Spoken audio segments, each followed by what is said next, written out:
It wasn't enough to make the Wiimote a glorified button press in the Wii version of Twilight Princess. I will say using the pointer for aiming your bow and arrow or hookshot was pretty nifty. The next Zelda game, released 5 years after Twilight Princess, was created exclusively for the Nintendo Wii, and that meant they were going to milk the hell out of what made the Wii unique. But that wasn't the complete intention at first. So doing some research on the development period of this game, there was apparently a big back and forth between series creator Shigeru Miyamoto and producer Eiji Aonuma. Apparently Aonuma felt more comfortable with a traditional control scheme, but Miyamoto insisted on using the Wiimote to its fullest capabilities, which wasn't panning out so well. And it wasn't until the release of Wii Sports Resort and witnessing the possibilities firsthand when Aonuma was finally convinced to stick with motion controls.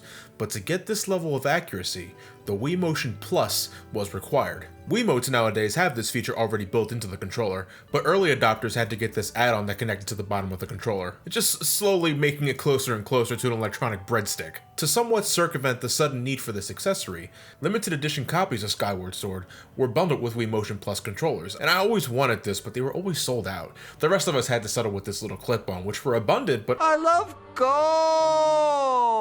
So as said at the end of the Twilight Princess video, I did indeed get Skyward Sword at launch, though not without some hesitation. I remember when Shigeru Miyamoto attempted to demonstrate the game at a past E3 and how it didn't work. He blamed electronic interference. I just couldn't help but think the controls weren't ready. It left me concerned, but I wanted to see the new Zelda game in action, and as Super Mario Galaxy or Metroid Prime 3 told me, you can still have a great time, even if you don't fully agree with the control scheme. I recall not putting a whole lot of time in this. When I got the game running again for this video, I was shocked to see my old file had around 7 hearts, and I thought, oh wait, shit, maybe I played more than I thought I did.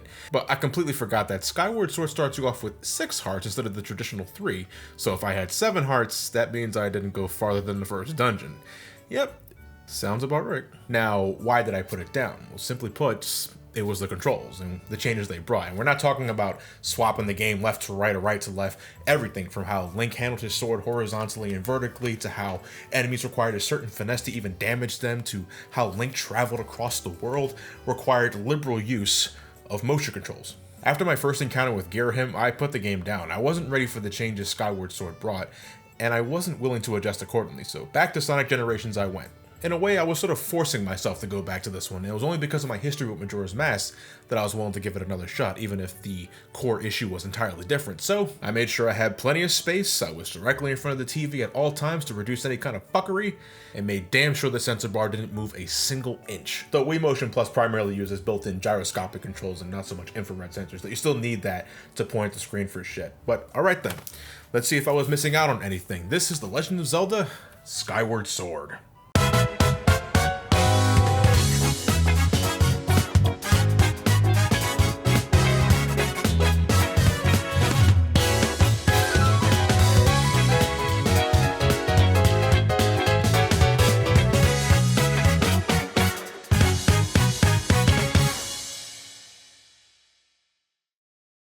Up in the blue skies above the pillowy mounds of clouds lies Skyloft, a town village residing on a collection of floating islands. Knights in training of the Skyloft Knight Academy are preparing for the Wing Ceremony, a 2-part event involving a racing contest that grants the winner advancement to the next level of the Academy, and a playing part of the ceremony honoring the goddess's hero. Amongst the students is, of course, Link, an up-and-comer looking to win the ceremony with his trusty bird, and attend the ceremony with longtime childhood friend Zelda. But it's a rough start for the future hero, as everyone feels the need to stop Link every 2 fucking feet to learn how to climb a damn box, and his bird ends up temporarily kidnapped by local schoolyard dickhead Groose and his gang of bullies. This is resolved in no time, thankfully, and Link wins the race lickety-split, with both he and Zelda taken to the skies in celebration. But then suddenly, a huge tornado emerges, separating the two, knocking Link unconscious, with Zelda falling below the clouds. Link wakes up back in Skyloft, where a mysterious figure guides Link to the base of Skyloft's statue of the goddess. The character in question refers to herself as Fi, a spirit sent from above to help Link become the hero he's destined to become and help rescue Zelda. Link takes the sword nestled into the ground, grabs some appropriate attire, and with Fi's guidance, heads to the world below the clouds. This leads Link to the sealed grounds, home to an ancient time-worn temple, where he also meets this old woman who decided pitching a tent was too complicated and instead became a tent. The old woman explains that Zelda is fine, but currently on a personal journey as fate would have in store for her, and is currently located in the Faron Woods, giving Link a destination to travel to, which ultimately sort of begins a wild goose chase. Before Link reaches Zelda, he's confronted by self-proclaimed demon lord Girahim, who wants Zelda for himself to awaken his true master. Link is able to fend off the spry little tongue-lashing creep, but just misses Zelda as he reaches the end of the destination. So hot on her trail, Link then heads to Elden Volcano, where he again misses Zelda, but this time due to the interference of Zelda's very tall and very thin protector Impa, who scolds Link for taking so long to get there, to which I say, I'm sorry, I was in the middle of making sure this asshole didn't do anything creepy. But I digress. Zelda heads off to continue her personal journey, which leads Link to Lanayru Desert, where again he meets up with Zelda towards the end of the journey, only for Girahim to show up and attempt to take Zelda. Again, Link is able to fend off the demon, granting Zelda and Impa time to escape through this time gate, with Zelda giving Link her magical harp, and Impa destroying the gate to prevent Girahim from following. Girahim flees from the scene, and with no idea where to go now, our hero returns to the old woman in the sealed temple. She reveals that a second time gate exists, but for Link to activate it, he needs to power up his sword with the 3 sacred flames, each located within the 3 previously explored areas on the surface. So, Link does just that. Using Zelda's harp and Fi's air skating finesse, Link slowly unlocks the power of the sacred flames, transforming the goddess blade into the one and only Master Sword, the blade that, wow, took a while to get this time. With blade in hand, Link returns to the sealed temple and activates the time gate, traveling to the distant past. There he finally reunites with Zelda, but it's a short-lived reunion as Zelda explains that as a reincarnation of the goddess Hylia, she must remain here and use her power to prevent the reawakening of Demise, a being of pure hatred that wants to taint the world in utter darkness. Before sealing herself away, Zelda tells Link that to destroy Demise, he must return to the present and locate the Triforce. And boy, we're just bouncing all over the place today, aren't we? So Zelda encases herself in crystallized tang, Link travels back to locate the Triforce, ends up finding the thing after a bit of flash flooding, stealth killing, and minecart rides, and uses the Triforce to wish Demise away in the present time, and by that I mean he drops a big fucking rock on him.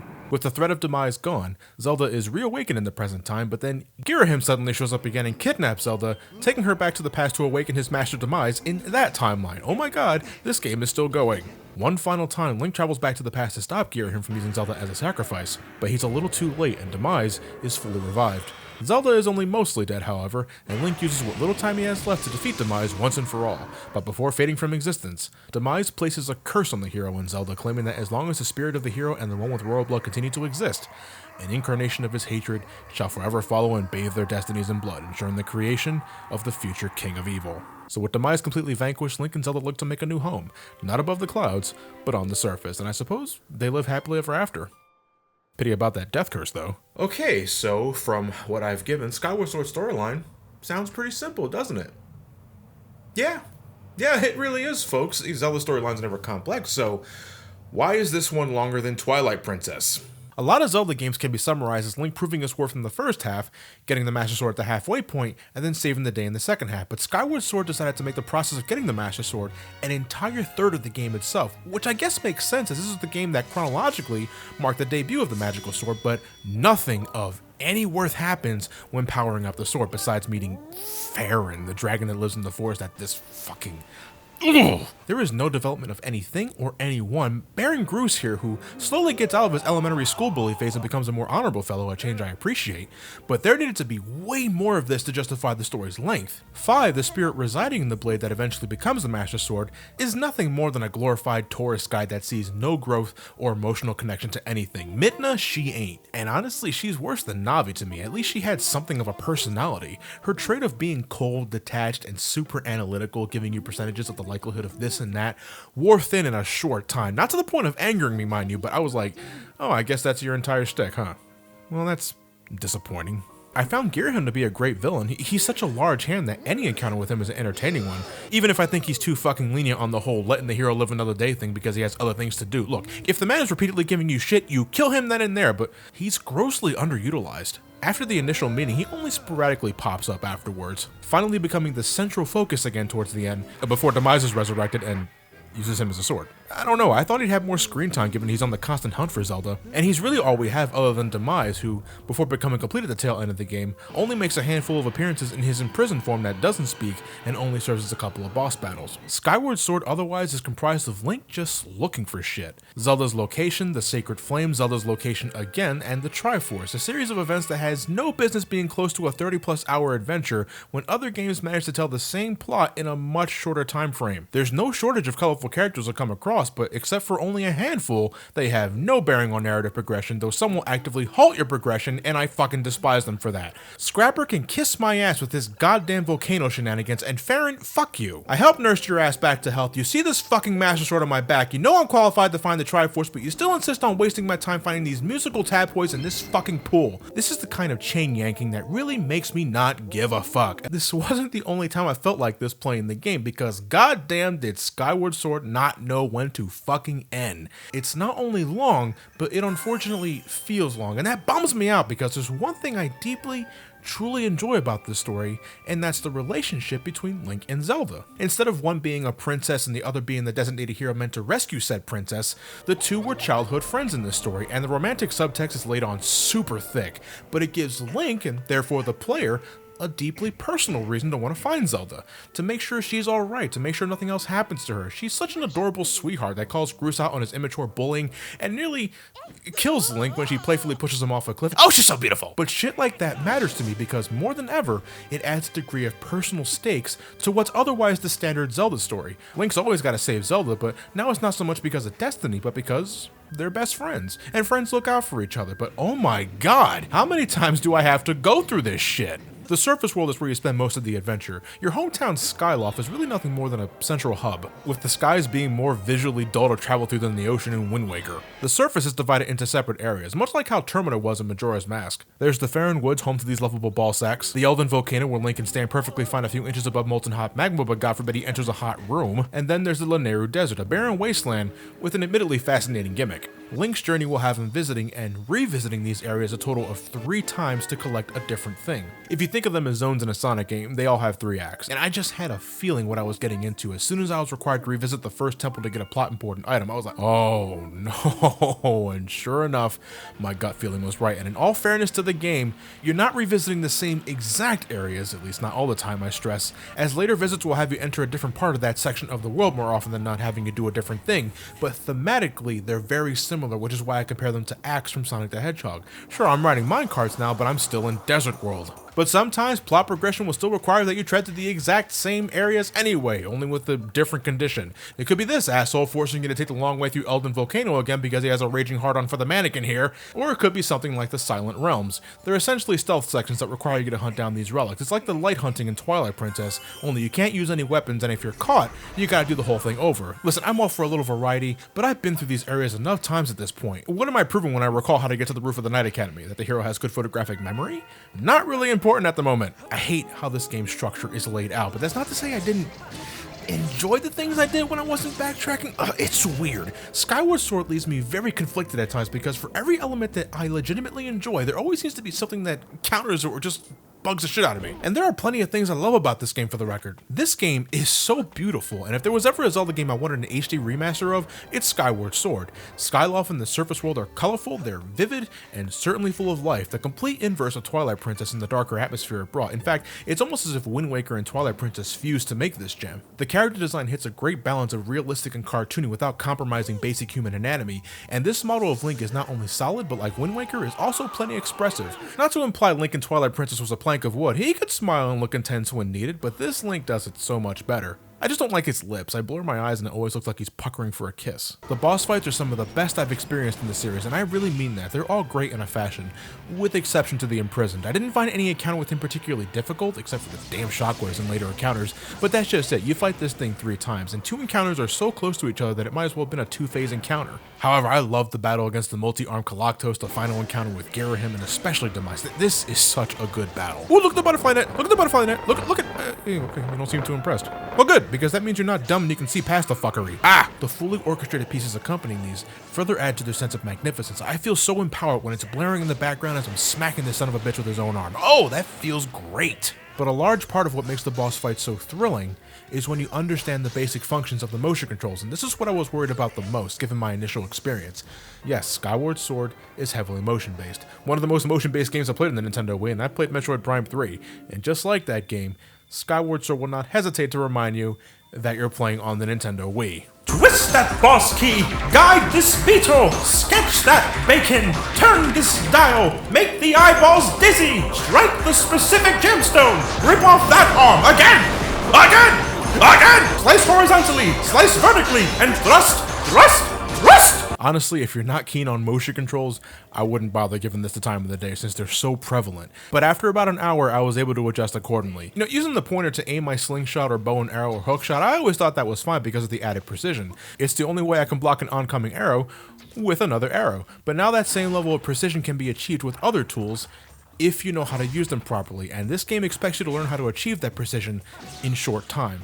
Enemies will often only leave a specific area of their bodies exposed to attack, so with the Wiimote, you need to position Link's sword correctly before making a swing. If you get it wrong, the enemy will most likely block or parry the attack and then follow up with a strike of their own. It's not do or die, but you'll go nowhere very quickly if you keep messing up. And I think I can understand where they were possibly going with this. I mean, besides adding motion controls for the Nintendo Wii's sake, but when you look back at combat from Twilight Princess all the way down to Ocarina of Time, enemies could be destroyed in a relatively similar manner, and I'd imagine the developers are growing weary of that with each passing installment. With motion control based combat, every encounter could be potentially unique, and they certainly are, so mission accomplished, but they can also take longer to kill as a result. Add in the amount of enemies they like to throw at you at any given point, and it starts to add up. The best advice I can give you, no matter the foe, is to master that shield bash. The nunchuck essentially represents your shield, which helps defend against attacks as you expect it to. However, in Skyward Sword, if you just sit there and let it take too much punishment, the damn thing can end up breaking. And it sucks when it happens. Previously, you just had to worry about losing your wooden shield if it caught on fire, but now you gotta perform maintenance on any shield you get, unless it's the regenerating goddess shield or the Hylian shield you get near the end of the game. Now more than ever, you need good defense alongside strategic offense, and the shield bash is the key to that. When you thrust the nunchuck forward, Link automatically whips the shield out in front of him. If you do this right as the enemy strikes, you'll bounce the attack back, leaving the enemy stunned and free for the picking. Big or small, the shield bash can stun just about everything, and if you don't feel like adjusting Link's arm for a directional slash, the shield bash will make that trivial. So please, for the love of God, master it as soon as you can. Outside of battling, Link is around the same as previously, barring two major exceptions. For reasons I'll never understand for this game, Link's inventory is pretty wishy-washy. He can hold on to his sword and dungeon items in his person at all times no problem, but items like bottles, bomb bags, arrow quivers, and his shield now all require these adventure pouches to be placed inside, which you only have a couple of to start with and need to buy more of later down the road. Why is this suddenly a thing? Before, when Link got an upgrade to the number of arrows or bombs he could carry, that was that. It was just a number that went up. It wasn't a separate item that Link needed to physically carry. You can't tell me Link can carry all this junk with him no problem and then place a limit on these items. You can't have your cake and eat it too. It's a needless limitation. And because I never bothered with equipping these kind of items, it also sort of undermined the process of collecting materials that could drop from enemies that could be used to upgrade your inventory. Now for dungeon items, I found some use for this, and the bugs I could catch with the net made for some cool potions, but around endgame, I had way more materials than I could count because I didn't feel like carrying the quiver or the bomb bag, and thus the materials needed to upgrade those were just left collecting dust. You may have noticed that little slice of line that appeared next to Link on occasion. Well, that's your new stamina meter. Since you're using the Wiimote for everything sword related, that means the A button is just sitting there all alone, longing for a purpose, and here it is. When you hold the button down, Link can now turn his middling jog into a full-out sprint for a couple of seconds. He can climb up higher than normal ledges, he can climb vines faster, he can climb ladders faster. And initially this mechanic felt oddly constrictive. I guess I was so used to rolling on the ground everywhere without worrying about catching my breath or spinning with my sword all willy-nilly without a care in the world, but now that I had to worry about tiring Link out, it just felt off. However, there are ways to mitigate that with stamina potions, which last a really long time if you have the potion badge equipped, and I found stamina depletion to only be a downside when I needed to backtrack through previously visited areas, which yeah, there's a lot of that in this game to be sure. Oh my god, there's so much of that. But I enjoy the added mobility, and sprinting is considerably faster than just repeatedly rolling. The world design is a double-edged sword for me. I sincerely love Skyward Sword's world and what's in it. The dungeons aren't all the same length as Twilight Princess, but a lot of them are just as interesting if you ask me, and there's some really cool concepts implemented here, like the time stones in Lanayru Desert. This shit is just amazing, and I love the type of puzzles it brings. There's a lot of this sort of thing in Skyward Sword, and I love it, but one of Skyward Sword's biggest issues is the size of its world. I mean, besides being sectioned off, it's not very large, and you're not given much to explore off the beaten pathway. As a consequence of that, it won't take long to see everything every world has to offer. Even with the added areas in the second third of the adventure, and despite the interesting gimmicks, it loses its allure after some time, and it's all because the story requires that you head to these areas a large number of times it asks you to. And traveling between the three major areas is so dull, and there's no warp stone to make it any faster, and awfully auto mission, considering the previous games. Every time you want to travel to the next major area, you gotta take your giant red bird and soar across the skies, and no amount of orchestrated pieces makes this flapping journey any more exciting. Besides a handful of islands, there is nothing else up here bearing a few treasure chests. Skyloft is really the major place of interest, which is where you start off in, so it's kinda sad to see the first thing you experience in the skies is also the most interesting. This game drained me. It honest to God drained me, and given how many ideas I sincerely enjoyed in this, I felt bad. But this game, considering the size of its world and how much you're railroaded during the main quest, had no business being as long as it was. If it were the same length as, say, Majora's Mask, which had a similar build but left a lot of shit up to the player's discretion, hell, this might have been a contender for my top Zelda game. I truly believe that. But unfortunately, Skyward Sword is too bloated for its own good. Definitely a one-and-done Zelda for me. I adore the presentation, the motion controls aren't so bad after a bit of tinkering, the combat's damn satisfying when you shield bash something just right and lay the smackdown immediately afterwards. The world is truly fascinating, filled with plenty of things to do and see, but how it's structured is the game's biggest downfall in my opinion. The story wore me down. I love these areas, but after 3 revisits for increasingly arbitrary reasons, no, I'm sorry, I want to move on. And move on I shall, for the last game of the Zelda revisit is easily the biggest one of them all. So, is it a good kind of long? That's what I really want to know. And I'm going to need some time for this one, obviously. I'll try not to have you wait too long. Next time is The Legend of Zelda Breath of the Wild. Thank you all for watching. Have yourselves a fantastic night, and take care.